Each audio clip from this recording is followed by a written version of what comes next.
Selamat malam, salam rahayu. Ini saya membaca statusnya Habib Kribo. Orang-orang semacam ini ternyata jika disinggung soal identitas, apalagi ini banyak yang berhubungan dengan nasab, lalu sisi nasionalismenya itu ngambang. Padahal dia itu termasuk orang yang kemarin itu memperjuangkan soal NKRI. Tapi dalam sisi opini loh ya. Jadi Habib Kribo itu menulis di sebuah medsos. Kata orang, kami imigran warga kelas 2. Memang ada wahyu dari pemilik bumi, tanah ini milik nenek moyang Anda. Ini suatu kekonyolan, kepicikan. Bahasa-bahasa ini dipakai oleh kebanyakan para Ba'alawi. Ada loh yang begitu, tapi juga ada yang diam saja. Intinya itu pada apa? Sadar diri. Di mana-mana itu pasti ada orang penduduk asli. Logika Anda itu salah. Saya sama dengan Anda dalam beberapa hal pendapat, tetapi soal ini Anda ini terbawa oleh suasana ego, suasana kesukuan sesungguhnya. Walau di sini tidak tertulis, tetapi kata-kata ini itu salah telak. Saat Anda menyinggung tanah ini memang milik nenek moyang Anda. Iya, saya mengatakan seperti itu. Karena leluhur saya itu asli orang lahir di sini dan keturunan orang sini. Lalu Anda juga mengatakan di sini, camkan, Anda bukan makhluk langsung turun dari langit di tanah ini, merasa pemilik sertifikat bumi Nusantara. Ini lebih konyol lagi, memangnya ada Allah itu menurunkan makhluk itu lalu jatuh gitu ke bumi gitu. Memangnya ada? Kan nggak ada. Lalu ngapain menulis hal seperti ini? Anda ini orang yang ingkar, orang yang pura-pura tidak tahu soal keberadaan sejarah di NKRI ini. Segala penderitaan, segala penindasan yang ada di muka bumi, terutama di Nusantara ini, itu memang terjadi. Dan orang-orang yang datang itu memang penjajah. Dan ada lagi penjahat-penjajah, yaitu Pak Levi. Dia datang dari Yaman, itu memang dibawa oleh Belanda, VOC Belanda. Ya bagian dari itulah sesungguhnya. Masa mau dianggap setara?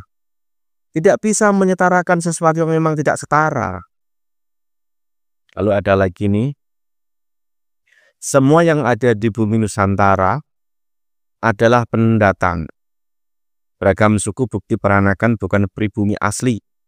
Siapa saja yang lahir di sini itulah tanah airnya. Setiap WNI punya hak yang sama, tak perlu menentukan suku, merasa punya hak istimewa di atas bumi Nusantara. Nah ini dia, apa yang diperjuangkan orang-orang PWI itu bagian dari meneruskan leluhurnya dulu. Lalu seakan Anda anggap itu semua itu sama semua. Ya tidak, ya karena tidak setara. Apakah Anda mau berbicara orang Papua, orang Baduy, orang Dayak itu sama dengan VOC Belanda, semua pendatang? Konteks pendatang di sini tuh komposisinya tuh berbeda. Apakah Anda mau mengatakan mereka sama dengan VOC Belanda, dengan Jepang, lalu juga dengan Pak Levi saat dibawa Belanda ke Batavia? Ya berbeda. Berbeda, penjajah tetap penjajah. Tidak bisa disetarakan. Keturunan orang-orang yang dulu misalkan penjajah juga tidak bisa disetarakan. Tidak bisa seperti itu namanya ingkar soal histori yang terjadi di negara ini. Histori di Nusantara ini kan pasti ada tahu. Tidak bisa mengklaim seakan-akan semua itu sama. Kalau hidup bersama itu bisa. Tetapi kalau menganggap seperti itu sama saja mengingkari soal sejarah yang ada. Kalau misalnya ada orang keturunan Belanda, ya di sini, apakah sama dengan orang Jawa dan orang Sunda? Tetap aja beda. Walaupun misalnya kelahiran di sini, karena dia tetap punya darah keturunan orang Belanda. Tetap begitu juga dengan Anda. Anda misalnya keturunan Yaman, tetap saja Anda punya keturunan Yaman, yang di mana dulu zaman datang Indonesia itu menjadi bagian dari tangan kanannya orang VOC Belanda. Di lapangan kan seperti itu memang. Sejarah tidak bisa dihapuskan dengan kata-kata semacam itu. Kita semua pendatang. Kalau semua pendatang, hal ini Anda katakan di luar negeri juga ada diketawain orang. Kalau konteks pendatang dalam artian semua itu manusia itu memang ciptaannya Allah. Tetapi kalau dalam konteks orang-orang yang saat ini memperjuangkan soal nasab, soal makan, soal sejarah, soal apa yang terjadi, penindasan, penjajahan, tidak bisa Anda memakai propaganda semacam itu. Tidak bisa menyamakan dengan semua itu dengan pendatang. Kalau Anda mengatakan semua itu pendatang, berarti Anda itu ingkar dengan sejarah yang ada. Negara ini berdiri itu dari pengorbanan orang-orang yang berjuang melawan penjajah. Begitu loh. Apakah Anda tidak pernah merasakan ngerinya dulu seperti apa saat orang digantung, saat orang tidur dibunuh, saat orang itu diseret oleh Belanda, oleh Jepang, disiksa.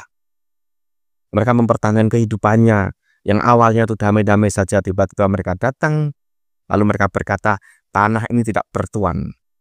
Sama apa yang Anda katakan itu sama dengan hal itu sesungguhnya. Dulu company berkata apa? Tanah yang tidak bertuan, makanya kita rampas. Apakah seperti itu? Menistakan, melupakan sejarah itu kesalahan fatal. Lalu mengatakan seakan-akan semua itu sama. Semua orang Nusantara ini pendatang semua. Ini logika macam apa dipakai? Kalau begitu nggak perlu Anda belajar sejarah. Nggak perlu Anda itu mengenal orang-orang zaman dulu itu ada kisah apa, kerajaan apa. Berarti bebas orang itu masuk, berarti hapus saja itu sejarah. Tidak ada penjajah. Semua sama. Tidak bisa seperti itu. Makanya di sini konteksnya itu harus apa toh? Tahu diri. Di situ. Kayak apapun setiap daerah itu pasti ada penghuni yang asli. Yang pertama kali yang membuka lahan hutan menjadi peradaban kehidupan. Kan seperti itu. Lalu kaum Anda apakah itu datang seperti itu? Kan tidak. Dibawa Belanda. VOC Belanda di Indonesia ini ternyata dipakai untuk apa? Untuk memerangi orang-orang Islam yang berjuang melawan penjajahan Belanda. Lalu memunculkan dengan nama-nama apa? Zuriah Nabi. Senagori Ground itu jelas kok. Di bukunya banyak tertulis catatan-catatan itu. Lalu apakah semua itu harus dilupakan? Enak saja berbicara semua ini pendatang. Seakan-akan tidak ada perbedaan apapun. Seakan-akan semua itu setara semua. Kalau begitu orang Amerika datang sini boleh saja dong. Dia berkata ini tanah tidak bertuan. Kamu dan saya sama saja gitu. Lalu menjajah negara ini gitu. Apakah kamu diam? Boleh dong orang Jerman datang kemari mengatakan hal semacam itu juga. Semua itu pendatang. Siapa yang kuat yang berkuasa begitu.